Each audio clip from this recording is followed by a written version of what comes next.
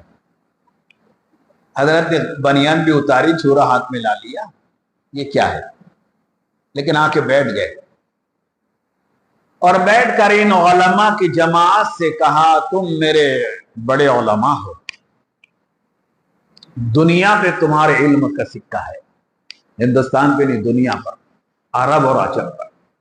بتاؤ میں یہ جو کام کر رہا ہوں قرآن اور حدیث کے رو سے صحیح ہے یا غلط ہے. سوال کیا. سارے علماء نے کہا حضرت بہت تحقیق کیا ہم نے, گشت پہ تحقیق کیا, ان ملاقاتوں پہ تحقیق کیا, اور ہر چیز ہمیں قرآن اور حدیث یہ نظر آئی, اور یہ آپ جو کام کر رہے ہیں وہ حق ہے. تو حضرت نے فرمایا ان سے اگر یہ کام حق ہے اور قرآن اور حدیث سے حق ہے تو آپ میرے معاون و مددگار بن جاؤ, آپ میرا ساتھ دو. اور اگر قرآن اور حدیث آپ کے نگاہ میں ہیں, اس کے رو سے اگر یہ کام غلط ہے تو میں یہ چھرا تمہیں دیتا ہوں, تم مجھے قتل کر دو, روح نکلنے سے پہلے میں معاف کروں گا, خدا نہ خواستہ میرے وجہ سے کوئی نیا فتنہ آئے تو یہی ختم ہو جائے.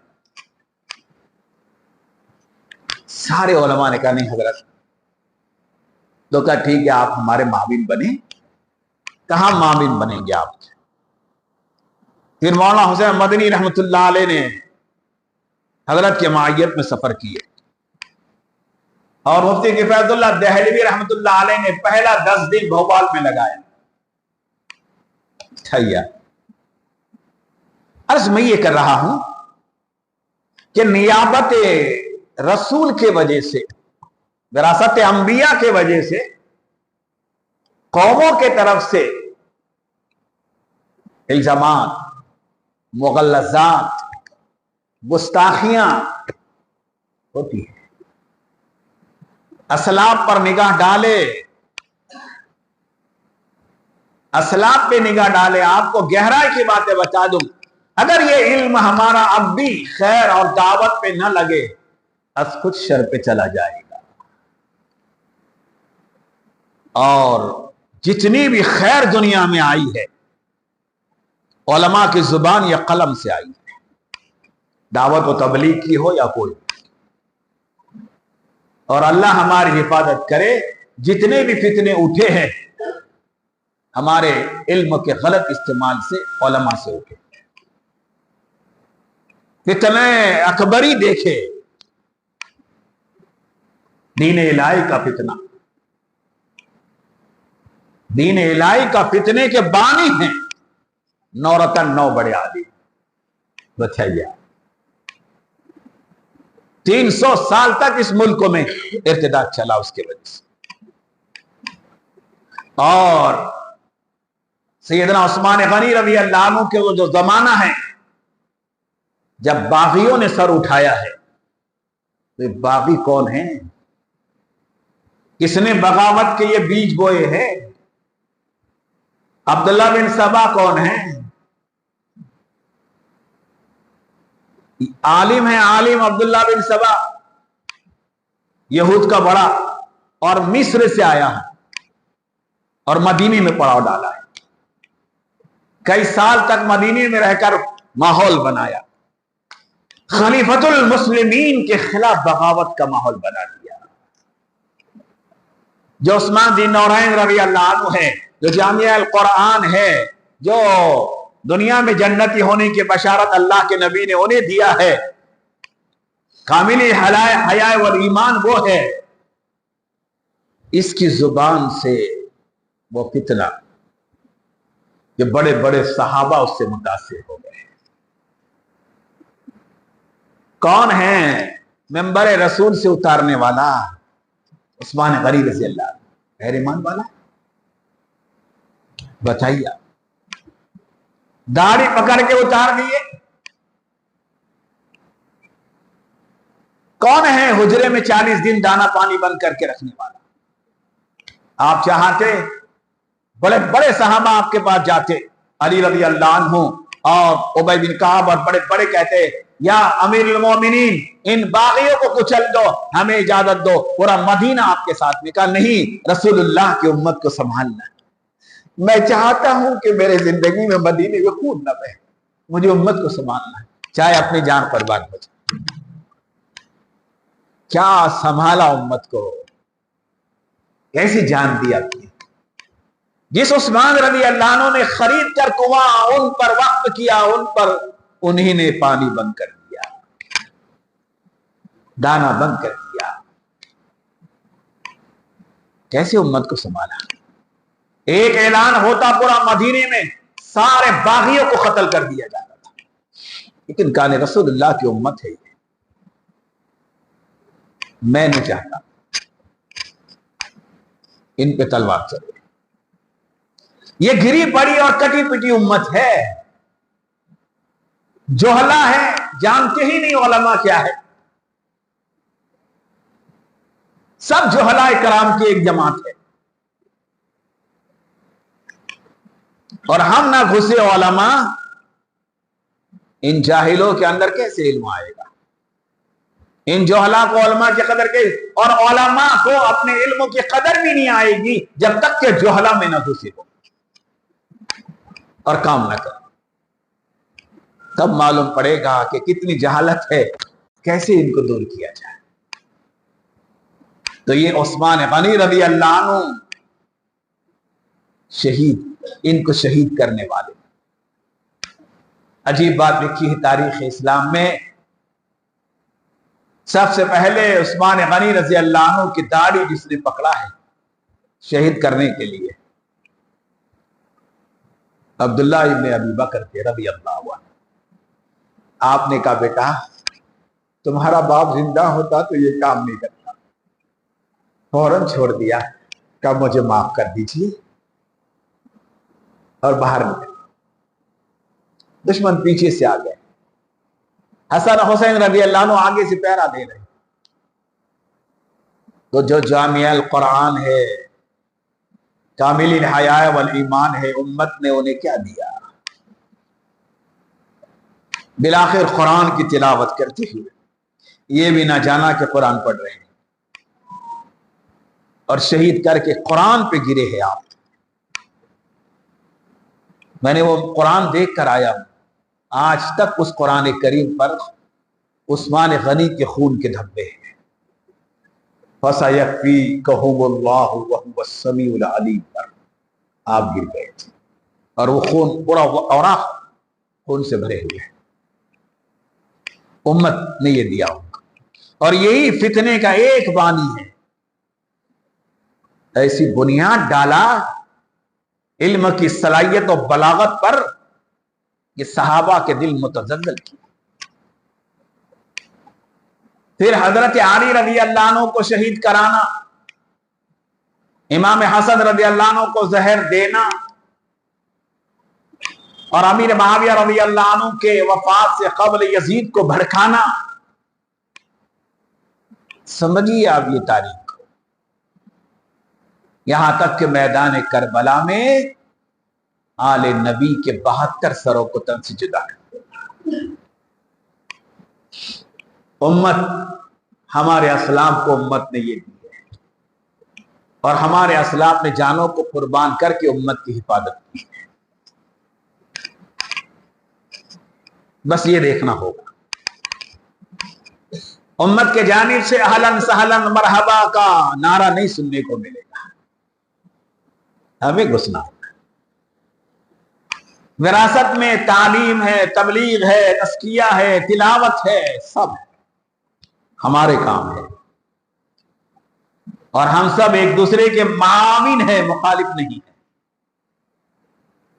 سب معاون بنے۔ اور اس دور حاضر کے فتنے کو جانے اور اس امت پہ رحم کھا لے۔ جہاں جہاں کے علماء اور ائمہ فکر مند ہے، ان بستیوں کے عجیب نورانی ماحول ہے، نورانی ماحول ہے۔ کتنے علماء ایسے ہیں ہزاروں قوم کی طرف سے ان پر مغلظات ہے، سختیاں ہیں، وہ مسکراتے مسکراتے جوہلا میں چل گئے۔ خود خالد بن ولید رضی اللہ تعالیٰ عنہ کے بارے میں سیرت میں آتا ہے، سیرت حلبیہ میں 350 مرتبہ اللہ کا پیارا نبی گھر گیا ان کے، اور ہر مرتبہ اتنی سخت گالیاں بک کر نکالی ہے کہ دوبارہ ان کو یقین تھا نہیں آئے گا، پھر آتے۔ فتح مکہ تک بھی ایمان نہیں لائے خالد بن ولید رضی اللہ عنہ، لیکن حضور نے ان کو چھوڑا نہیں۔ پہنچے مدینے، ہجرت کے بعد ان کے بڑے بھائی آئے، پہلے وہ ایمان لائے۔ حضور نے ان سے پوچھا بھائی خالد کیسا ہے؟ کہا نہ پوچھئے، آپ کے شان میں گستاخی کر رہا ہے۔ سب سے زیادہ اگر کوئی پلان بنا رہا ہے ابو جہل کے بعد تو خالد ہے۔ تو حضور نے کہا نہیں، خالد سمجھدار ہے، خالد سے میرا سلام کہو، اللہ اس سے کام لے گا۔ کیا نبی ہے جی، کتنا حلم ہے۔ تو نبی کے حلم سے وراثت میں عالم کو حلم ملا، صبر ملا، علم ملا، حلم ملا، صبر ملا۔ جب وہ خالد بن ولید کے بھائی مکہ آئے تو یہ اپنے جہالت کے زمانے میں وہی ترکش لیے، تیر لیے، شکار کے لیے نکلے، راہ میں مل گئے۔ کہا بھیا تم کہاں سے آئے؟ کہا میں اس ہستی کے پاس سے آ رہا ہوں جس کے پاس جبرائیل بھی ادب سے بیٹھتا ہے، یعنی محمد رسول اللہ۔ جیسے محمد کا نام سنا تو گالیاں بکنا شروع کی خالد نے۔ کہا ہے خاموش ہو جا خالد کو۔ بھائی نے کہا خاموش ہو، میں اس نبی پہ ایمان لایا ہوں، اور وہ نبی جس کو تو گالیاں بک رہا ہے، تیری تعریف کر رہا ہے، تیرا بڑا بہادر ہے، اللہ اس سے کام لے گا۔ اور وہ خالد بہت ہوشیار ہے، اتنا سننا تھا خالد کانپنے لگ گئے، تلوار ہاتھ سے چھوٹ گئی۔ فرمایا بھیا کیا وہ کہہ رہا ہے محمد؟ کہا تیری تعریف کر رہا ہے اور تو اس کے خیال میں گستاخی کر رہا ہے۔ کہا ٹھیک ہے بھیا، اب میں گھر نہیں جا رہا ہوں، اب یہیں سے مدینہ جا رہا ہوں۔ اور اپنے 2 دوست بڑے مکے کے ساتھ میں لیا، مدینے کی طرف اپنے گھوڑوں کو دوڑایا۔ بالآخر مدینہ پہنچے پیارے نبی آقا رحمت صلی اللہ علیہ وسلم کی خدمت میں، مسجد نبوی میں آئے تو نقاب تھا، نقاب کھولا تو لوگوں نے دیکھا خالد ہے، خالد ہے۔ تو خالد رضی اللہ عنہ کو دیکھتے ہی صحابہ سنبھل گئے، تلواریں سنبھالی۔ عمر بن خطاب رضی اللہ عنہ نے خالد آیا ہے، نہ جانے کیا سلوک کر دے گا نبی کے سامنے۔ حضور نے کہا عمر رضی اللہ عنہ خالد آیا نہیں، بھیجا گیا ہے، اپنی تلوار کو نیام میں رکھ دو۔ تو یہ نبی کا صبر اور علم کام آیا نہیں آیا؟ بولو خالد کیسے آئے؟ رونے لگے خالد رضی اللہ۔ کہا یا رسول اللہ آپ کے دشمنی میں کوئی کسر نہیں چھوڑی، اور میرے ہی وجہ سے احد میں تمہارے 70 صحابہ شہید، اور میں ہی سبب بنا کہ حمزہ رضی اللہ عنہ کے لاش کے 18 ٹکڑے کیے، اور رو رہے۔ حضور نے کہا خالد ایمان لا لو، سب گناہ معاف کر دے گا اللہ۔ اللہ کرے یہ علم ایک عالم کو ملے۔ ہم اس محراب اور ممبر ہی کے خطیب نہیں ہے، اور اس ایک مدرسے کے عالم نہیں، عالم کے ہے۔ ہمیں درس و تدریج بھی سنبھالنا ہے، ہماری امامت بھی ہمیں سنبھالنا ہے، ہمارا ممبر بھی ہمیں سنبھالنا ہے۔ پورے عالم میں چل پھر کر سنت رسول اللہ کو ہمیں زندہ کرنا ہے اس دعوت میں۔ خالد رو رہے، نبی سمجھا رہے ہیں۔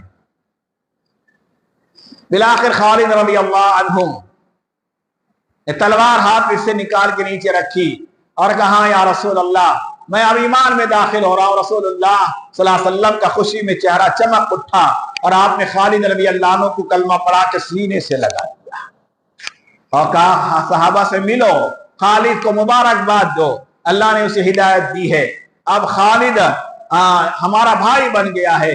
پھر جیسے خالد ایمان لایا، وہی تلوار رسول اللہ نے خالد رضی اللہ عنہ کے ہاتھ میں دے دی۔ کہا خالد یہ تلوار، خالد تم خود السیف من سیوف اللہ ہو کہ تم اللہ کے تلواروں میں سے ایک تلوار ہو۔ دے دی اللہ کے رسول نے۔ تو وہ خالد نے جوہر دکھائے. تو میرے بزرگوں، عرض میں یہ کر رہا ہوں، اگرچہ ہمارے علماء یہ ہم عمر ہے اور مجھ سے بڑے ہیں علم میں، آسمی ہے، ندوی ہے، مظاہری ہے، کوئی فلاحی ہے، حالات پر باریک بینی سے نظر رکھے اور یہ گرتی پڑتی امت کو سہارا دے، تو پھر ہمارا مقام اور مرتبہ بہت بلند ہوگا. کئی دن سے یہ تقاضے تھے کہ بھئی ہمارے ان علماء سے بات کریں. میرا بھی جی چاہتا تھا، لیکن اورنگ آباد اور مہاراشٹر کے تقاضے کا ایسا موقع ہی نہیں آ سکا کہ میں یہاں ہوں. لیکن یہ آپ کی فکریں ہیں. اللہ کرے، مجھے امید ہے کہ آپ اس امت کو سہارا دیں گے انشاءاللہ. اپنے منبر و محراب سے دو، اپنے درس و تدریس سے دو، اور اپنے دعوت کے میدان سے دو. ہمارا ہر بڑا مشائخ اس وقت امت کے اس حالات پہ بڑا متفقد ہے. وہ اہل اللہ جو ہمارے بڑے مشائخ ہیں، خانقاہوں کی لین کی ان کی دھوم ہے، اس وقت امت کے درد میں وہ بھی بیچے، اور اللہ نے آپ کو یہ منصب دے دیا ہے، امامت و خطابت اور درس و تدریس کا. یہ میدان ہے ہمارا. اس لیے ہر عالم، ابھی تو مجھے سال دوسرا تیسرے کی تشکیل نہیں کرنا ہے، یہ تو مذاکرہ تھا. یہ مذاکرہ ہو جائے اور آپ اس پر آمادہ ہو جائے کہ ہم اپنی بستی، اپنا مقام، اپنے محلے کا کام سنبھال لیں گے انشاءاللہ. بولو انشاءاللہ. ہم ذمہ دار بنیں گے مسجد واری جماعت. ہم گھسیں گے نہیں تو پھر ذمہ دار کیسے بنیں گے؟ گھسو اندر. جب علماء آگے بڑھ جائیں گے خود جوہلا پیچھے ہٹیں گے. کام تو علماء کا ہے. علماء نہیں کر رہے تو یہ جوہلا آگے. جب علماء نہ کرے تو پھر یہ میاواتی برادری کو بڑے بڑے اس میں بھیجا. مولانا اشرف علی تھانوی کے خانقاہ میں بھی تو انہیں یہی بیان کیا، بھائی الیاس نے تو جال ڈالا تھا علماء کرام کے لیے، اور یہ جال ڈالا کہ اس میں بلبل اور اس میں اچھے اچھے پرندے آئے، وہ اپنی چالاکی سے اڑ گئے اور میرا جیسا الو اس میں پھنس گیا. جب اچھے آ جائیں گے تو میں الو اپنی جگہ پہ چلا جاؤں گا. یہ مصر کے جامع ازہر میں پہلا خطاب میاں جی محراب نے دیا تھا. بتائیے آپ، دنیا کی بڑی یونیورسٹی، عربی کچھ نہیں، الٹا بول دیے تھے کہ بھائی تمہارے عرب، تم ہمارے آبا ہو، اجداد ہے، تم ہمارے ماں باپ ہے، اور تم سے ہم سے دین آیا. الٹا بولا ہم تمہارے باپ ہے. تو سارے علماء حیران ہوئے اور کہا کہ یقیناً ہم سے غلطی ہو گئی، اگر ہم یہ کام سنبھال لیتے تو بیچارہ یہ نہیں آتا. پھر علماء مصر اٹھے اور آج مصر میں عجیب کام ہے، ترکی میں عجیب کام ہے. میں حج میں بہت ملا مصریوں سے، ترکیوں سے ہر سال، اور حضرت سے مجھے زامبیا میں حضرت نے ایک دفعہ دعوت دی، جب اس سے بند ہو گیا خانقاہ تو ایک چارٹ دیا تھا، اس میں فضائل اعمال کی تعلیم مختص تھی کہ آدھا گھنٹہ یہی دے، اور تبلیغ کی نصیحتیں کہ یہ کرو، پھر اس میں وقت لگاؤ، پھر اس میں وقت لگاؤ. تو ہم اپنے پورے کام کریں لیکن دعوت کے کام کو مقدم سمجھیں. کریں گے بھائی انشاءاللہ.